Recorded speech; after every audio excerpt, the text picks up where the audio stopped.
বন্ধুরা, আজ আমি আমার এই ভিডিওটির মাধ্যমে আপনাদের উদ্দেশ্যে এই অগ্রহায়ণ সংক্রান্তির মহাযোগে এমন একটি টোটকা উপায়ের কথা বলবো। আপনি যদি এই পবিত্র অগ্রহায়ণ মাসের সংক্রান্তির রাতে ঘুমাতে যাবার আগে চুপচাপ আপনি আপনার বালিশের নিচে রেখে দিতে পারেন, তাহলে আপনি অনেকখানি উপকৃত হবেন। এবং শাস্ত্রমতে এমনটা বিশ্বাস করা হয়ে থাকে যে সকল ব্যক্তি অর্থাৎ যে সকল মানুষ এই উপায় বা ক্রিয়াটি করেছে তারা জীবনে কোনো না কোনো দিক থেকে সফল হয়েছে এবং এর থেকে তারা সুফল লাভ করেছে। তাই বন্ধুরা, আজ আমি আপনাদেরকে জানিয়ে দেব যে আপনারা যদি পরিশ্রমের সাথে সাথে আপনি যদি এই বিশেষ কাজগুলি আপনার জীবনে আর্থিক উন্নতির জন্য, আপনি যদি আপনার উন্নতির স্বার্থে এবং জীবনে অখণ্ড সৌভাগ্য লাভের উদ্দেশ্যে আপনারা যদি এই পবিত্র অগ্রহায়ণ সংক্রান্তির মহাযোগে করতে পারেন, তাহলে আপনারা সুনিশ্চিত ফল পাবেনই পাবেন। বন্ধুরা, হয়তো আপনার জীবনে অনেক সমস্যা রয়েছে, তার মধ্যে কিন্তু আপনার আর্থিক সমস্যা অর্থাৎ অর্থ কষ্ট আপনি দূর করতে পারবেন এই উপায় বা ক্রিয়াটির মাধ্যমে।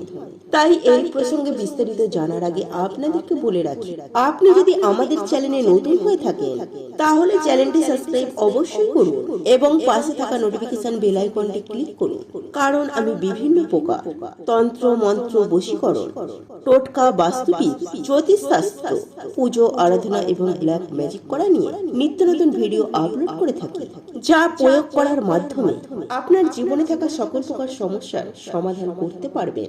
চলুন এবার মূল আলোচনায় প্রবেশ করা যাক।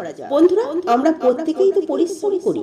আমরা যে পরিশ্রম করি কিছু অর্থ উপার্জন করার জন্য, কিন্তু বন্ধুরা আমরা অনেকেই দিনের শেষে দেখতে পাই সেই টাকা হয়তো অনেক সময় বেশিরভাগটাই খরচ হয়ে যায়, বা আমরা হয়তো সেই টাকা ধরেও রাখতে পারি না, অর্থাৎ বিভিন্ন ভাবে সেই টাকা আমাদের হাত থেকে বেরিয়ে যাচ্ছে, যার ফলে আমাদের জীবনে প্রতিটি মুহূর্তে অর্থ কষ্ট, দারিদ্রতা আমাদের মাথা চাড়া দিয়ে ওঠে এবং বহুত সমস্যা আমাদের জীবনে এসে উপস্থিত হয়। তাই বন্ধুরা, আজ আমি আপনাদেরকে এমন একটি জিনিস, আপনি যদি এই সংক্রান্তির মহাযোগ ছাড়াও যে কোনো মঙ্গলবার, শনিবার আপনি যদি রাতে বিছানার তলায় রেখে ঘুমাতে পারেন, তাহলে আজ আমি আপনাদেরকে কথা দিচ্ছি 39 দিনের মধ্যে আপনি এর সুফল পাবেনই পাবেন। তবে বন্ধুরা, হ্যাঁ, এই উপায় বা ক্রিয়াটি আপনাকে সম্পূর্ণ নিষ্ঠা, ভক্তি, শ্রদ্ধা সহকারে করতে হবে। আর যদি আপনারা এই উপায়টি মনে বিশ্বাস, ভক্তি, শ্রদ্ধা সহকারে এই উপায়টি যদি করেন, তাহলে আপনারা হাতে নাতে রেজাল্ট পাবেনই পাবেন এবং সঠিক নিয়মে কিন্তু আপনাকে এই কাজটি করতে হবে। বন্ধুরা, একই সাথে আপনাদেরকে আরো একটি বিষয় আপনাদেরকে জানিয়ে রাখি যে এই উপায় বা ক্রিয়াটি আপনারা এই সংক্রান্তি ছাড়াও যে কোনো শনিবার, মঙ্গলবার দিন আপনারা যদি এই উপায় বা ক্রিয়াটি করতে পারেন, তাহলে সেটা খুবই ভালো হয়। কারণ আপনারা প্রত্যেকেই জানি যে মঙ্গলবার মানে বজরংবলীর বার। তাই আপনারা যদি এই দিন বজরংবলীর উদ্দেশ্যে প্রণাম করে পূজা পাঠ করতে পারেন, তাহলে আপনি সুনিশ্চিতভাবে অনেকখানি উপকৃত হবেন। যাই হোক বন্ধুরা, আমি আপনাদেরকে প্রত্যেকটি বিষয় স্টেপ বাই স্টেপ জানিয়ে দেব এবং সেই অনুযায়ী আপনাকে স্টেপ বাই স্টেপ করতে হবে। বন্ধুরা, সবার প্রথমেই আমি যে বিষয়টির কথা বলবো তা হলো এই পবিত্র মঙ্গলবার দিন অর্থাৎ অগ্রহায়ণ সংক্রান্তির দিন বা বছরের যে কোনো শনি, মঙ্গলবার দিন সকাল সকাল ঘুম থেকে উঠে আপনাকে প্রথমে স্নান করে নিতে হবে। তবে বন্ধুরা মনে রাখবেন, আপনার মূল কাজ হলো রাতের বেলা, এই সংক্রান্তির দিন রাতের বেলা বা বছরের যে কোনো শনিবার, মঙ্গলবার দিন রাতে করতে হবে। আর যেই দিনটি আপনারা করবেন সেই দিন রাতের বেলা। যাই হোক বন্ধুরা, আপনারা ওই দিন সকাল সকাল ঘুম থেকে উঠে প্রথমে স্নান করে নেবেন এবং আপনারা যদি পারেন আপনাদের স্নানের জলে কিছুটা কালো তিল মিশিয়ে স্নান করবেন এবং স্নানের আগে আপনি যখন আপনার ঘর দুয়ার পরিষ্কার করবেন, তখন ঘর মোছার জলে কিছুটা সামুদ্রিক লবণ মিশিয়ে ঘর দুয়ার পরিষ্কার পরিচ্ছন্ন করে নেবেন এবং ঘর দুয়ার পরিষ্কার পরিচ্ছন্ন হয়ে গেলে স্নান করার পর হনুমানজি পুজো আরাধনা করতে বসবেন। তবে একটি কথা মাথায় রাখবেন যে আপনারা যেভাবে নিত্য পুজো আরাধনা করেন ঠিক সেভাবেই আপনারা নিত্য পুজো আরাধনা করবেন। এবং একই সাথে আমি আপনাদেরকে জানিয়ে দেব যে পুজো আরাধনা করার আগে বাজারে যে খাবার জন্য কর্পূর পাওয়া যায় সেই কর্পূর আপনারা কিছুটা আগে থেকে এনে রাখবেন এবং একই সঙ্গে লাগবে একটি ধাতব 1 টাকার কয়েন। হ্যাঁ বন্ধুরা, আপনারা একেবারে ঠিকই শুনেছেন। তারপর আপনারা যখন পুজো আরাধনা করবেন, তখন অতি অবশ্যই দক্ষিণ দিকে মুখ করে হনুমানজির উদ্দেশ্যে দুহাত জোড়ো করে আপনি হনুমানজির যে কোনো মন্ত্র, অর্থাৎ জয় বজরংবলী, জয় পবন পুত্রের জয়, জয় হনুমানজির জয়, এইরকম যে কোনো মন্ত্র, বা আপনি যদি হনুমান চালিসা পাঠ করতে পারেন তাহলে তো সেটা খুবই ভালো। এছাড়াও আপনারা জয় শ্রীরাম, জয় হনুমান কিংবা জয় সীতারাম এটি আপনারা বলতে পারেন। তারপর আপনাদের সারাদিন অতিবাহিত হওয়ার পর সন্ধ্যাবেলা আপনাকে একটি কাজ করতে হবে।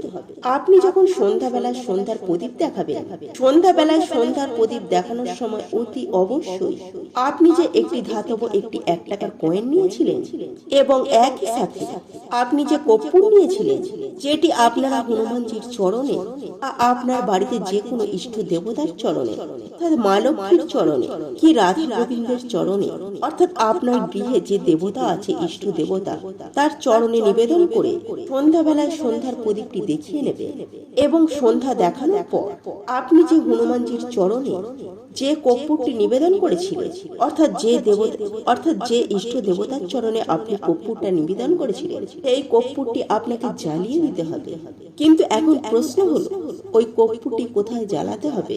বন্ধুরা, আপনাদের এই প্রশ্নের উত্তরে আমি বলি, এই কর্পূরটি জ্বালাতে হবে আপনার বাড়ির সদর দরজা, অর্থাৎ আপনার যে বাড়িতে প্রবেশ করছে সেই প্রবেশমুখীর ডান দিক, অর্থাৎ আপনি যখন আপনার গৃহে প্রবেশ করছেন এই অর্থে আপনার ডান দিকে আপনাকে সেই কর্পূরটি জ্বালিয়ে দিতে হবে।